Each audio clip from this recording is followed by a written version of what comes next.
How's everyone doing? All right. Hey, before we get started, can we just give another round of applause for all the speakers? Yeah. Good work, you guys. My name's William Tenney, and I talk a lot about the music business. I talk about it online. I talk about it in various classrooms. I was once told I talk about the music business with an off-putting amount of passion, which is an interesting way to give somebody a compliment. But the truth is, I'm passionate about envisioning the music business chessboard and thinking about how to move pieces from one side to the other. Always happen.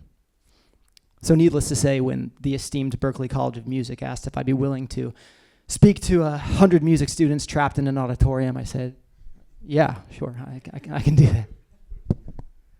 Today's topic is bridge, which I'm choosing to interpret as connection, or the bringing together of two parts otherwise separated by something great. And with that in mind, I'm actually not going to be talking about the music business today, not directly at least.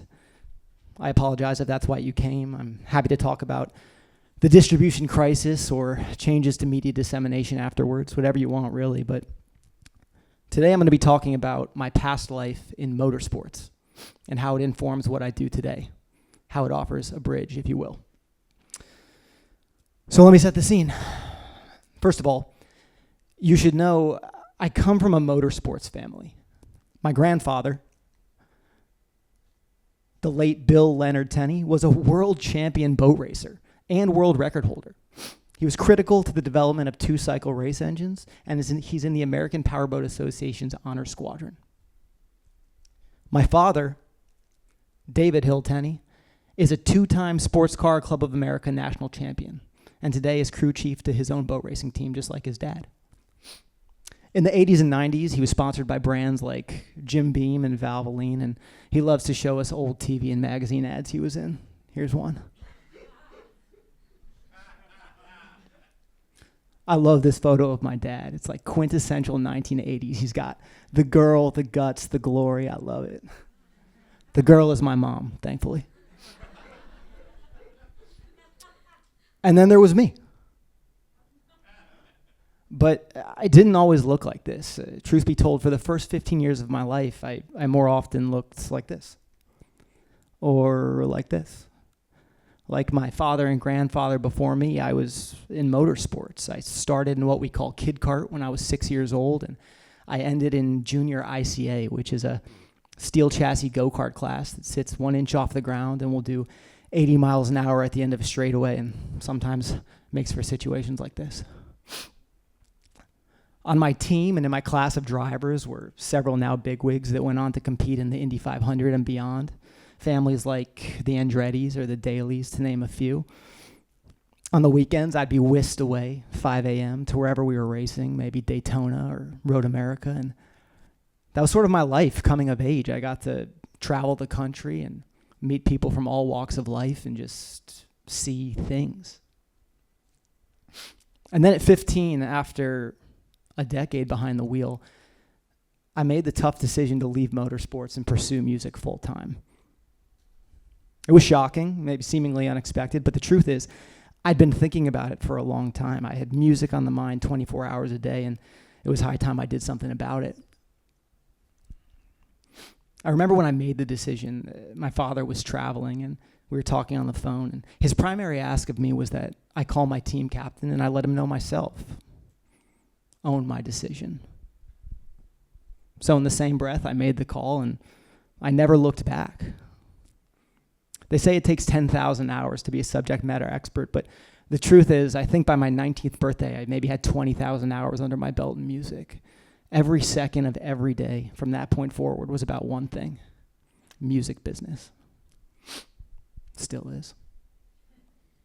But unbeknownst to me then, I would go on to carry several lessons from the racetrack in my subconscious and pull them out on more than one occasion. The list is long. Listen more than you speak. Know that anything can be a team sport. Know the emotional cost of victory is great, or that sometimes the definition of victory changes. But I won't run you through those. You've heard them before. Today I'm 32 years old and I'm 17 years removed from the world of motorsports. I'm a very proud husband and artist manager. I founded a business that's independently sold more than 1 million records. I think my sister put it best at my wedding when she asked me to reflect on getting everything I wanted. And in a weird way, I think motorsports helped me get here. Motorsports helped me achieve my music goals. It's clearly part of my DNA that I can't ignore. So earlier this year, after 17 years, I called my dad and I asked if he'd want to go racing one more time. And in March, we went to Virginia International Raceway to drive Formula 4 cars. Now, not only was this the first time that my dad and I had been on the racetrack together in forever, but truth be told, this was the first time I'd been behind the wheel of an open car race car ever. And for context, Formula 4 cars are awesome. They're same idea and shape as a Formula 1 car, but smaller, and rather than 200 plus miles an hour, they'll do $125. It's a lot of fun. Truth be told, on that racetrack, my entire past life came rushing back to me. The people, the stories, the way the track has a rhythm, the way the earth pushes you into the cockpit as you accelerate. In that car, I crossed the bridge to a past life, and all at once, my seemingly high-stakes life or death world of music business felt simple and small. For the first time in a long time at Virginia International Raceway, I found crystal clear perspective on music business and on life. Anyways, regardless of the hurdle, I've always found my way back to music, and I probably always will. The same way my father's always found his way back to motorsports. But I urge you, in your own life, no matter how head down you find yourself in music business or otherwise, come up for air. Get the perspective that you need to succeed. And even though my track looks slightly different than the Tenneys that came before me, I assure you, I plan to continue following in their footsteps and going very fast. Thanks.